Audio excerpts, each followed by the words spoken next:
தேவனை புறந்தள்ளிடுறோம். அதான் உண்மை. மேல போட்டுறோம், இந்த காரியம் கர்த்தரால் வந்தது. மனசாட்சின்னு ஒண்ணு இருக்கா? தொட்டு சொல்லு. எப்படி பண்ணுவாங்க? A for age, B for beauty, C caste, dowry. என்ன டவுரி? பைபிள்ல டவுரி வாங்க சொல்லிருக்கா? ஆதாமு ஏவாளை கல்யாணம் பண்ணும்போது ஏவாள் வாஷிங் மிஷின் வாங்கி கொடுத்தாளா? ரெஃப்ரிஜரேட்டர் வாங்கி கொடுத்தாளா? இல்லாட்டா ஸ்ப்ளெண்டர் பிளஸ் வாங்கி கொடுத்தா இவங்க ரெண்டு பேரும் ஏறி குந்திக்கின்னு அப்படியே ஏதோ என்ன சுத்தி வந்தாங்க எழுதியிருக்கா?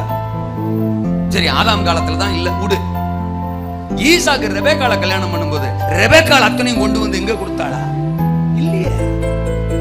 ஆதாம் தான் ஏவாளை கல்யாணம் பண்ண மனைவியாக கொள்ள தன் விலா எலும்பில் இருந்து ஒன்றை இழந்து ஏவாளை கொண்டான். ஒரு கல்யாணம்னா ஆம்பளையாள் வீடு, மாப்பிள்ளை வீடு, பொண்ணு வீட்டை கொன்றது.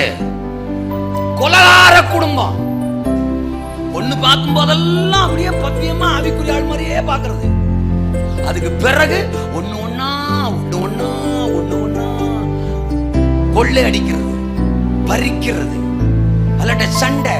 இது கொடுக்க மாட்டாங்க, அது கொடுக்க நம்ம கேட்கிற மாதிரி தர மாட்டாங்க.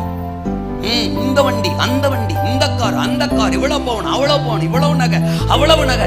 இந்த பைபிள்ல இருக்கு.